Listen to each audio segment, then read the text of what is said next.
এবছর পুজো কমিটির শ্যামা পুজোর থিম ভাবনায় স্থান পাবে পুরীর জগন্নাথ ধাম। হ্যাঁ, আমরা জল শহরের বিগ বাজেটের শ্যামা পুজো কমিটি গোমস্তপাড়ার নবারণ সংঘ ক্লাব ও পাঠাগারের কথাই বলছি। রথের দিনই শ্যামা পুজোর খুঁটি পুজো, পাশাপাশি পুরী থেকে আনা নিম কাঠে জগন্নাথ বলভদ্র সুভদ্রার মূর্তি পুজো করা হয়। এরপর রথযাত্রার আয়োজন করা হয় ক্লাবের পক্ষ থেকে। প্রায় 3 লক্ষ টাকা ব্যয় করে তৈরি করা হয়েছে জগন্নাথ বলভদ্র সুভদ্রার রথ।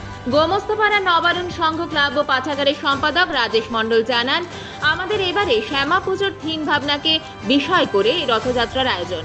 আজ এই 3টি রথ নাম কীর্তন সহযোগে ক্লাব সদস্যা জল শহরে জগন্নাথ ভক্তদের সমাগমে সমাজপাড়া থেকে থানা মোড়, ডিবিসি রোড, কদমতলা হয়ে গোমস্তপাড়ায় ক্লাব প্রাঙ্গণে শোভাযাত্রার সমাপ্তি হয়। ক্লাব প্রাঙ্গণেই এই কদিন মালবাজার থেকে আগত পুরোহিত দিয়ে জগন্নাথ বলভদ্র সুভদ্রার ভোগরাগ অনুষ্ঠিত হবে। আজ এই রথযাত্রাকে ঘিরে জল শহরের মানুষের পাশাপাশি গোমস্তপাড়া এলাকাবাসীর উৎসাহ উন্মাদনা ছিল চোখে পড়ার মতো।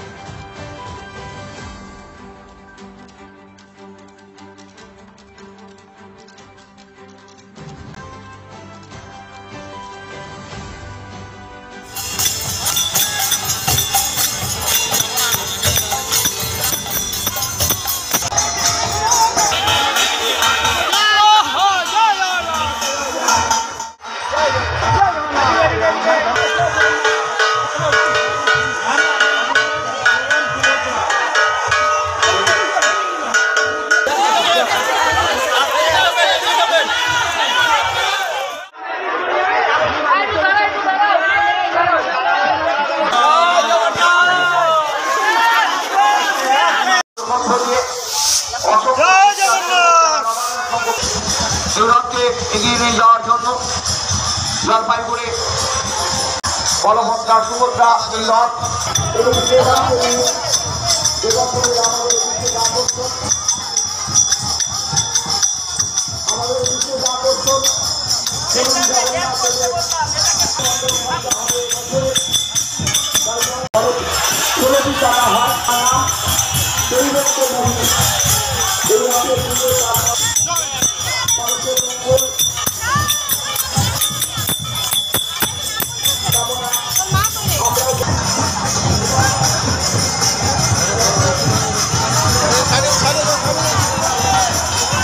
আজকে আমাদের দেখছেন রথযাত্রা।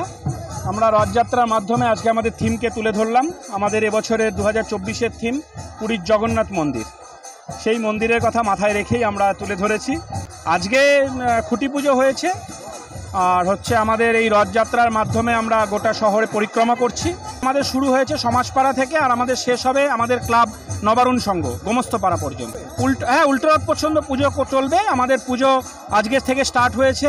মালবাজার থেকে যারা মঠের আছেন ওনারা এসছেন, মূর্তি আমাদের পুরী থেকে এসছে। আসার পর আজকে থেকে পুজো স্টার্ট হয়েছে। 9 দিনই ভোগ হবে এবং উল্টো রথ আমরা আমাদের এলাকার গলিগলিতে আমরা ঘোরাবো। নবান্ন সংঘের ব্যাপার হলো পুরীর যে রথযাত্রা, সেই রথযাত্রার আসছে কালী পুজোর দিন তারা সেই থিমটিকে করতে চাচ্ছে। সেই জন্য ভগবান শ্রী জগন্নাথ দেব, সুভদ্রা মা এবং বলদেব চন্দ্রের 3টি রথ তারা বের করেছে। এখানে আজকে সকাল থেকে ভগবান শ্রী জগন্নাথের মঙ্গলা আরতি হয়েছে, জগন্নাথ ভগবানের স্নান হয়েছে, সুন্দর শৃঙ্গার করে ভগবানকে সাজানো হয়েছে এবং মধ্যাহ্নে জগন্নাথের পঞ্চব্যঞ্জন যেমন খিচুড়ি, পুষ্পান্ন আরও নানা সবজি দিয়ে ভগবানকে ভোগ লাগানো হয়েছে।